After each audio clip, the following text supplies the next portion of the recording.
जय Hind defence lovers. आज की टॉप हेडलाइंस कुछ इस प्रकार है। भारत और ईरान के बीच साइन हुआ ऐतिहासिक 10 वर्षों का Chabahar port agreement. Indian army के स्पेशल फोर्सेस में शामिल हुआ यूके का special kamikaze drone. IIT Gandhinagar और अडानी डिफेंस एप्लीकेशंस के लिए एआई जैसे क्षेत्रों में करेंगे काम। भारतीय विदेश मंत्री ने फिर से स्पष्ट किया कि भारत सरकार का पूरा इरादा है पीओके से इलीगल ऑक्यूपेशन को खत्म करने का, और पीओके में तेज हुई भारत से मिलने की मांग।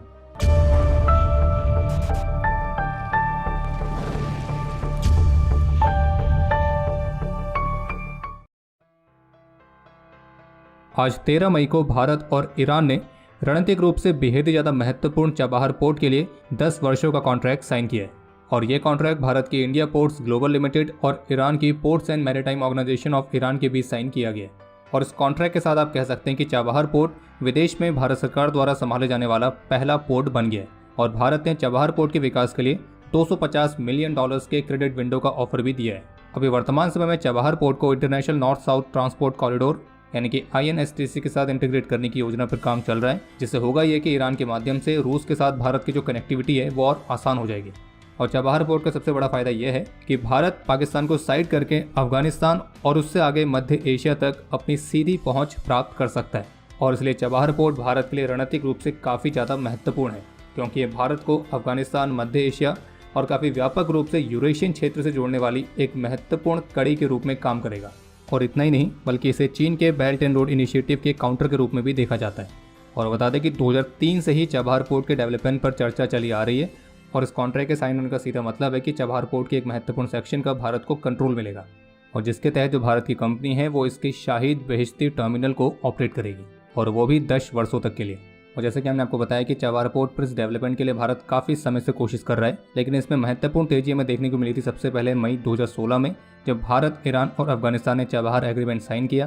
फिर उसके बाद दिसंबर 2018 में Indian company India ports global limited ने यहाँ पे ऑपरेशंस को टेक ओवर किया, और अब 13 मई 2024 को इसके लिए एक लॉन्ग टर्म कॉन्ट्रैक्ट भी साइन कर लिया गया।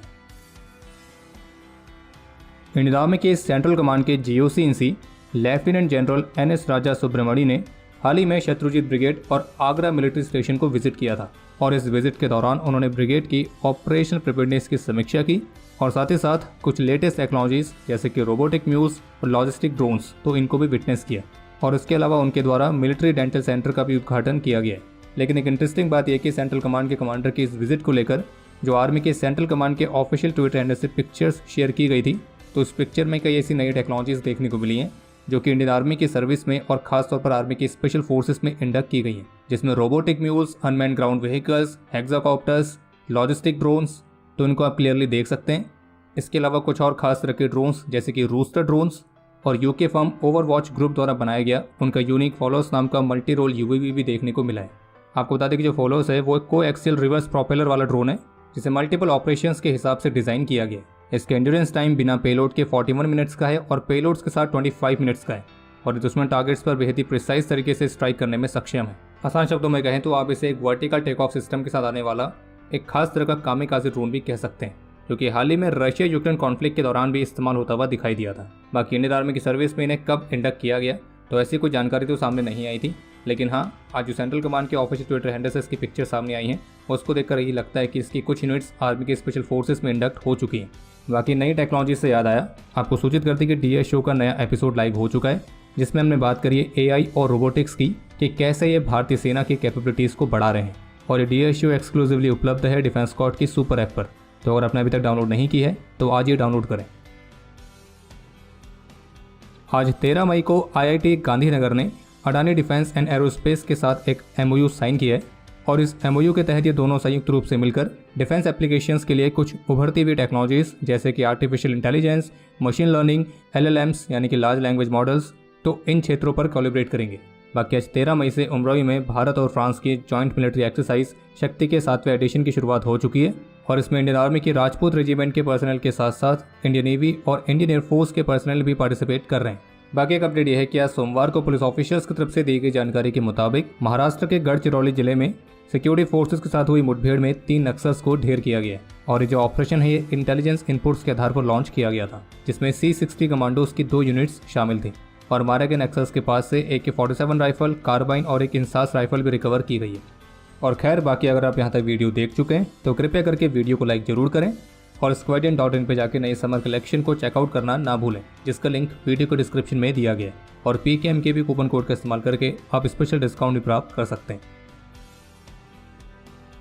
तो जैसा कि अभी हाल ही में कैनेडियन पुलिस ने निज्जर वाले मामले पर एक चौथे व्यक्ति की भी गिरफ्तारी करी थी, तो आज एक इवेंट के दौरान इसी मामले पर बात करते हुए भारतीय विदेश मंत्री डॉक्टर एस जयशंकर का कहना था कि हमने इस चौथे गिरफ्तारी के बारे में पता लगा है, लेकिन इस पूरे मामले पर भारत ने इस बात को मेंटेन करके रखा हुआ है कि कनाडा में कोई भी हिंसा होती है, कनाडा में कोई भी इवेंट हुआ है, तो उससे रिलेटेड अगर कोई भी एविडेंस है जिसका भारत के साथ कोई रेलेवेंस हो तो भारत उस पर इन्वेस्टिगेशन करने के लिए बिल्कुल ओपन है। लेकिन हमने अभी तक कनाडा की तरफ से ऐसा कोई भी स्पेसिफिक एविडेंस प्राप्त नहीं किया है जो कि इन्वेस्टिगेशन करने लायक हो।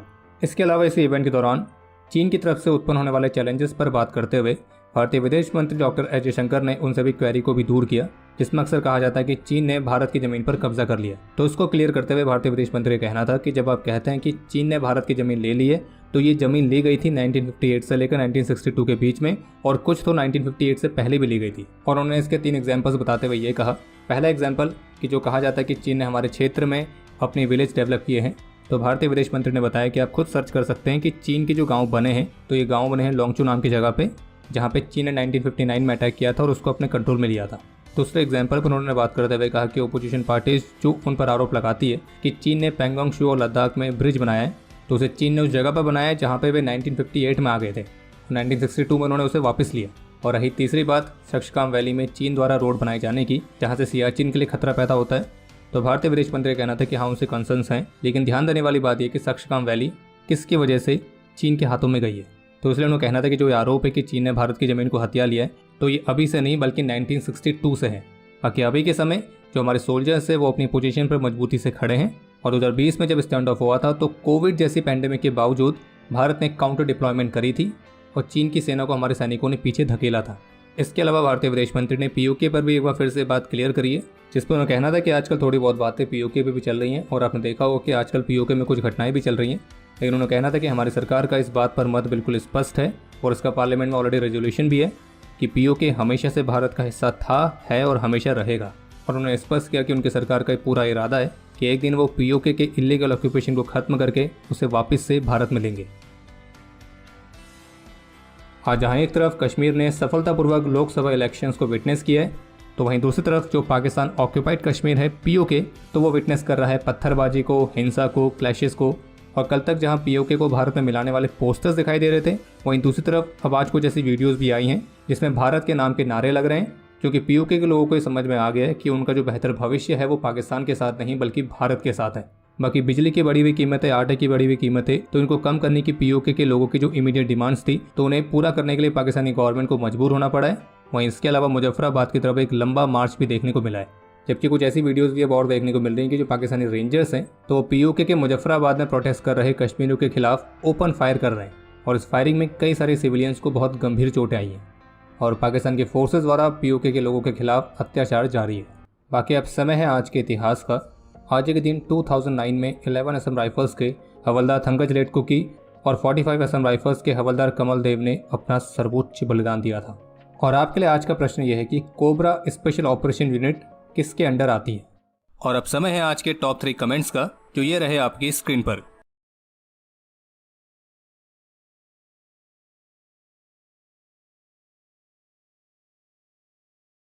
तो हमारे आज के इस एपिसोड के लिए इतना ही। उम्मीद है आपको एपिसोड पसंद आया होगा। पसंद आया तो वीडियो को लाइक जरूर करें। कोई भी सुझाव या सवाल हो तो उसके लिए कमेंट सेक्शन ओपन है।